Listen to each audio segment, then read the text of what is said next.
Hello दोस्तों, mission government job के official YouTube channel पे आप सबका स्वागत है। जीके की जो हमने सीरीज शुरू कर रखी है उसमें ये पार्ट हमारा 24 रहेगा। ऑलरेडी 23 पार्ट अपलोड कर दिए हैं और चैनल की प्लेलिस्ट में ऐड कर दिए गए हैं। वहाँ जाके आप सारे पार्ट्स देख सकते हो। जो भी बच्चे चैनल पे नए हैं वो पहले सारे पार्ट देखना, वहाँ से आपको जीके याद हो जाएगी। पार्ट ना थोड़े ऊपर नीचे हैं तो चेक कर लेना, सीरियल वाइज नहीं है लेकिन सारे पार्ट जो है वो प्लेलिस्ट में ऐड कर दिए गए हैं, ठीक है। और जो मैंने कल आपसे क्वेश्चन पूछा था कि वर्तमान में हमारे पास 11 मूल कर्तव्य हैं, 11वां मूल कर्तव्य कौन सा है। बहुत सारे बच्चों ने बिल्कुल सही आंसर दिए हैं और कुछ बच्चों के कमेंट मैंने यहाँ पे शो किए हैं, जिसमें से पहला कमेंट मनुपाल का है। जो 11वां मूल कर्तव्य है वो क्या था, 6 से 14 साल के बच्चों को पढ़ाना उनके पेरेंट्स की जिम्मेदारी बनती है। ये 11वां मूल कर्तव्य है और इसको संविधान संशोधन द्वारा ऐड किया गया था। तो 86वां संविधान संशोधन हुआ था 2002 में। ओके, तो ये आपको ध्यान रखना है। मूल कर्तव्य का वर्णन आर्टिकल 51 क्या के अंदर है। और भी कुछ बच्चे हैं जिन्होंने आंसर दिए हैं, जिसमें से सुमन, मनदीप, सोनू, मान और ये मनुपाल, ठीक है। तो ये कुछ बच्चे थे जिनका मैंने कमेंट यहाँ पे शो किया है। ऐसे ही मेहनत करते रहिए, जो क्वेश्चन मैं पूछती हूँ उसका आप लोग रिप्लाई जरूर किया करो, इससे आपकी जीके और स्ट्रोंग हो जाएगी। तो शुरू करते हैं आज का हमारा लेक्चर। हाँ जी, आज का हमारा पहला क्वेश्चन है, मगध महाजनपद पर मौर्य वंश के बाद कौन सा वंश आया था। कल मैंने आपको कराया था, पहले हमारे पास सिंधु घाटी सभ्यता, उसके बाद हमने ऋग्वैदिक काल, उत्तर वैदिक काल, उधर उत्तर वैदिक काल में जनपद बन चुके थे, जनपद के बाद महाजनपद बन चुके थे। टोटल कितने महाजनपद थे, 16 महाजनपद थे। उसमें से सबसे शक्तिशाली महाजनपद कौन सा था, मगध था।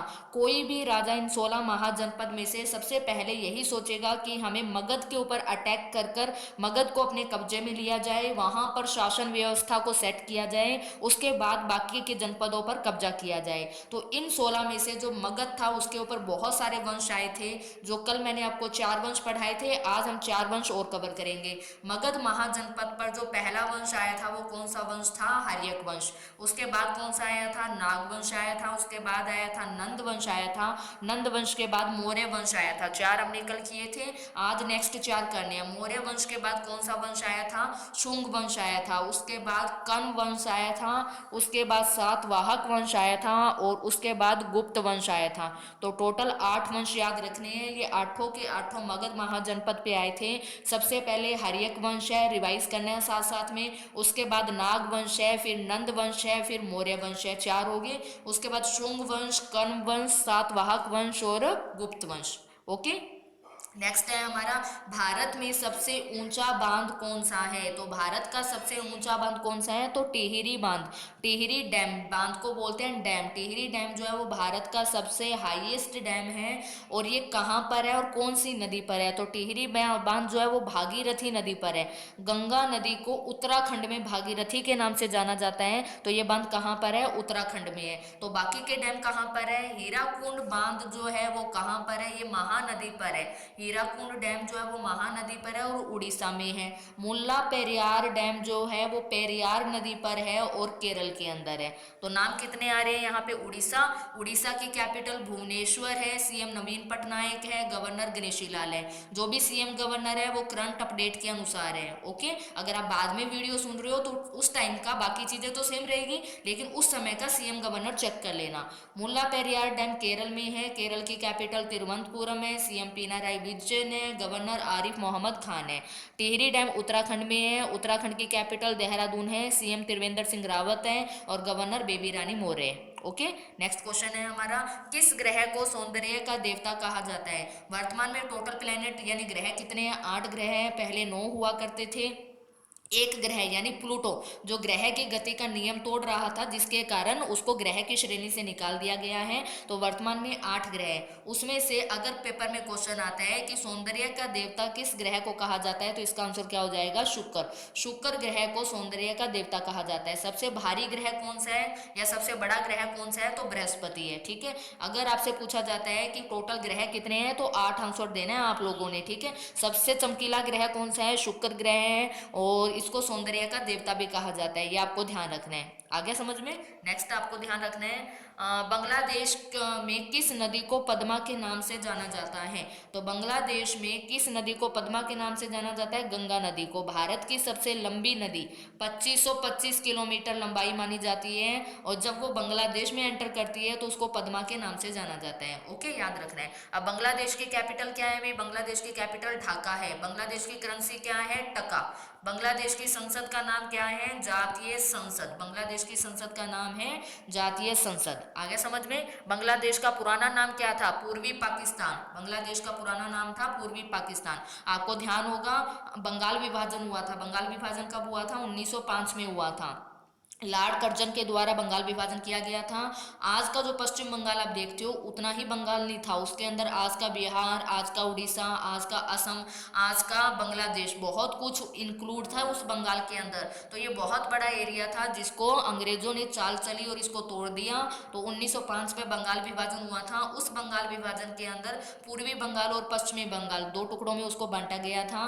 और पूर्वी बंगाल को बाद के अंदर जब भारत स्वतंत्र हुआ था तो पूर्वी बंगाल के लोगों ने डिसाइड किया था कि वो पाकिस्तान में जाएंगे, और उसके बाद वो पाकिस्तान में चले गए। उसके बाद उनको दोबारा से वो ये चाहते थे कि हमें एक स्वतंत्र राष्ट्र के रूप में मान्यता दी जाए, तो बाद में वो स्वतंत्र हुआ था। अब आप लोग मुझे कमेंट करके बताओगे कि बांग्लादेश जो है वो कब बना था, यानी कि बांग्लादेश कब बना था, ये आप लोग मुझे कमेंट करके बताओगे। बांग्लादेश का पुराना नाम पूर्वी पाकिस्तान था, क्योंकि जो आज का हमारा पश्चिम बंगाल है, जो पूर्वी बंगाल था, उन्होंने डिसाइड किया था, क्योंकि वहां पे मुस्लिम ज्यादा थे पूर्वी बंगाल में, उन्होंने पाकिस्तान के साथ जाने का डिसीजन लिया था।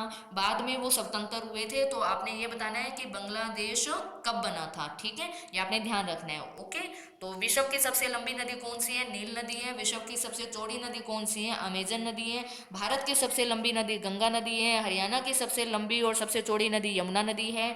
और भारत की सबसे चौड़ी नदी कौन सी है, तो ब्रह्मपुत्र नदी भारत की सबसे चौड़ी नदी है। आगे समझ में। तो इतने पॉइंट आपको यहाँ से याद रखने हैं। नेक्स्ट है बंदीपुर नेशनल पार्क भारत के किस राज्य में है, तो बंदीपुर कहाँ पर है, कर्नाटक में है। अब कर्नाटक की कैपिटल बेंगलुरु है। बेंगलुरु में इसरो का हेडक्वार्टर है। इसरो की स्थापना विक्रम साराभाई ने की थी 1969 में। इंडियन स्पेस रिसर्च ऑर्गेनाइजेशन इसकी फुल फॉर्म है।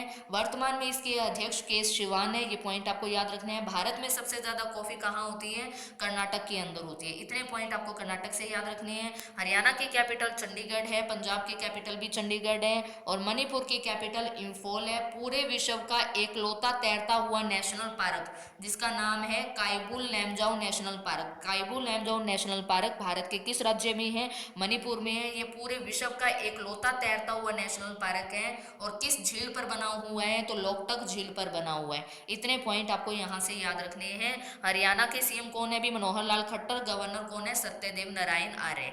विश्व दलदल दिवस कब आता है, तो विश्व दलदल दिवस आता है 2 फरवरी को। 2 फरवरी को विश्व दलदल दिवस मनाया जाता है। विश्व कैंसर दिवस 4 फरवरी को मनाया जाता है। राष्ट्रीय विज्ञान दिवस 28 फरवरी को मनाया जाता है। राष्ट्रीय महिला दिवस 13 फरवरी को मनाया जाता है। अंतर्राष्ट्रीय महिला दिवस 8 मार्च को मनाया जाता है। विश्व जल दिवस 22 मार्च को मनाया जाता है। विश्व भूमि दिवस 22 अप्रैल को मनाया जाता है। विश्व उपभोक्ता दिवस 15 मार्च को मनाया जाता है। ये हमने कल सारे कवर करे थे, ये सारे आपको याद रखने हैं।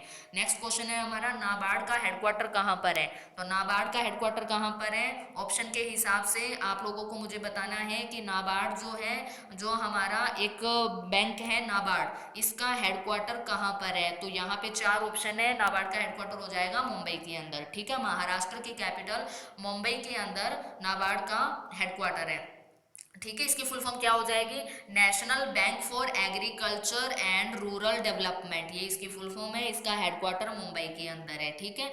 आरबीआई का headquarter, reserve bank of India का हेडक्वार्टर भी कहाँ पर है, मुंबई में। स्टेट बैंक ऑफ इंडिया का headquarter, central bank of India का हेडक्वार्टर, एचडीएफसी बैंक का हेडक्वार्टर, इन सब का हेडक्वार्टर मुंबई के अंदर है, ये आपको ध्यान रखना है, ठीक है।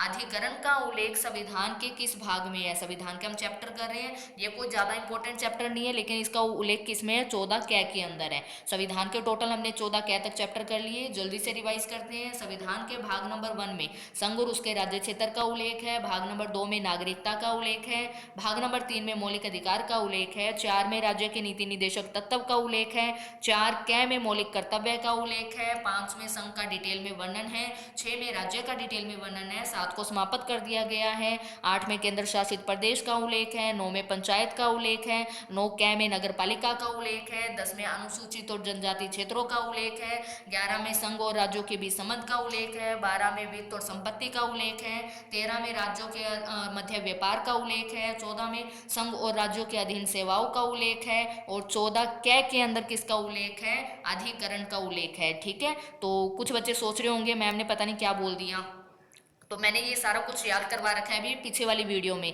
अगर आप सारी वीडियो देखोगे तो आपको ऑटोमेटिक ये सारी चीज़ें याद होगी। नेक्स्ट क्वेश्चन है हमारा, आईएमएफ का हेडक्वार्टर कहाँ पर है? इंटरनेशनल मॉनेटरी फंड, अंतर्राष्ट्रीय मुद्रा कोष का हेडक्वार्टर कहाँ पर है? तो वॉशिंगटन डीसी में है। अमेरिका की कैपिटल वॉशिंगटन डीसी में आईएमएफ का हेडक्वार्टर है। डीसी की भी फुल फॉर्म होती है डिस्ट्रिक्ट ऑफ कोलंबिया। ठीक है, न्यूयॉर्क भी अमेरिका में ही है और पेरिस जो है वो फ्रांस की कैपिटल है। वहीं पर एक और याद रख लेना, वर्ल्ड बैंक, वर्ल्ड बैंक का हेडक्वार्टर भी वॉशिंगटन डीसी में है जो अमेरिका की कैपिटल है। ओके, ध्यान रखना है आपको। लोनार झील भारत के किस राज्य में है? तो लोनार झील कहाँ पर है? महाराष्ट्र में है।